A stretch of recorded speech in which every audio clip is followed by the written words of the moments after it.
Alright guys, so we're here for another video. Today we are going to do an install video and overview of the new Nifty City triple gauges that go on the top, on the dash there, on the 370Z. So let's get started.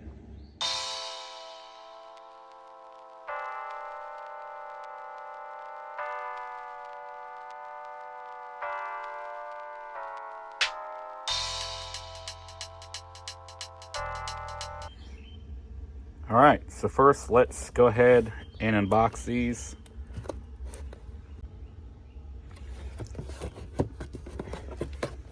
This is a pretty simple setup.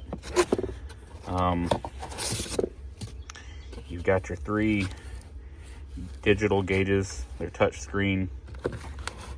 You've got your harness that's going to run to all three and then tap into your cluster, and then the little CAN bus conversion box.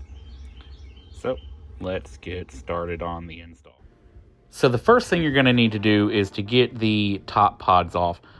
Now this can be daunting, but it's actually quite simple. There are clips in the back. What you're going to need to do is lift up on the back clips and then slide something like a pick tool or something underneath up towards the front to release the two clips on the right and the left. Now right here I'm doing it incorrectly, but as you'll see here in a second, what you actually need to do is make sure you're underneath the whole pod. And then again, once you lift up and slide forward, you'll find that clip, and then you'll just easily be able to pop it right off, just like that. Very simple. Another thing to keep in mind is to make sure you keep the top covers in the same order. They are slightly different. It's not something that's easy to tell, but the depth is a little bit different, so just make sure to keep them in the right order. Next thing you're going to need to do is remove the factory rings around the gauges. They are held in by a clip on the top right, a clip on the top left, and one on the bottom. You're also going to need to go ahead and tuck your CAN box somewhere behind the radio. And then you're going to feed through the rest of the harness over to your cluster.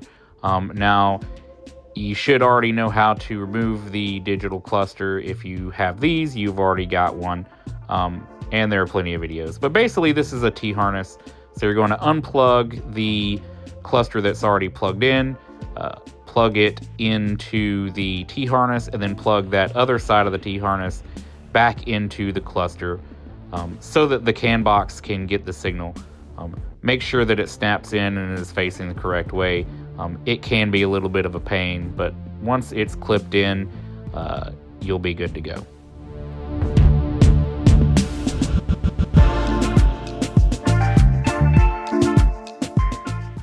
One thing also to keep in mind is don't go ahead and completely bolt everything down. You're going to want to test everything before you actually bolt everything down, just to make sure that all your connections are good. So right here, I'm just making sure that, the harness is out of the way, and then it's basically in the position that it needs to be in. But again, I'm not going to bolt it down. Next, what you're going to need to do is get the plugs up through the dash to where the gauges are going to mount. A couple of different ways you can do this. You can use a zip tie or a screwdriver or something and basically tape the plug to the end of it, and then you're just going to fish it through from the radio cavity up above. And just like that, you pull it through, and then you can just remove the tape and then make sure that you have them up there for all three. Then you're going to take each one and plug them into the gauges. It doesn't matter which order, they're all the same and they're all separate. Then what you're going to want to do is, before you snap everything down, turn the vehicle on and test them. And once they're on, you'll be able to see how you need to orientate the gauges themselves. And then basically you're just going to line them up to where they are sitting correctly, and then you're just going to snap them right in. It uses the same three clips as the factory rings did over the factory gauges. So again, just align them up, make sure they're sitting right before you snap them in, and then you should just be able to snap them in using those same clips.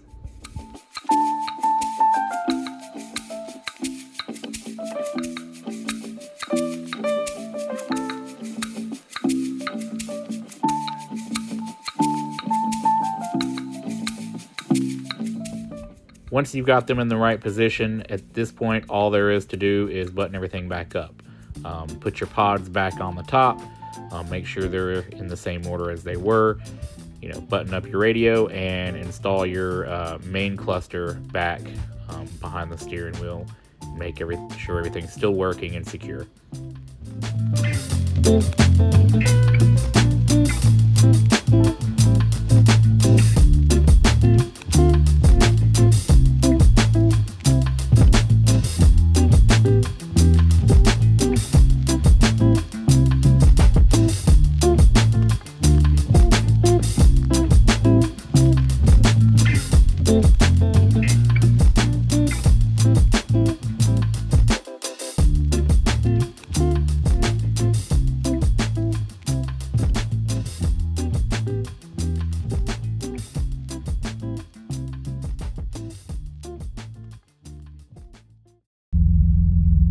Okay, so once everything's buttoned up, let's do a quick overview of these. So there's a decent amount of options as far as what gauges you can run and a couple of different themes.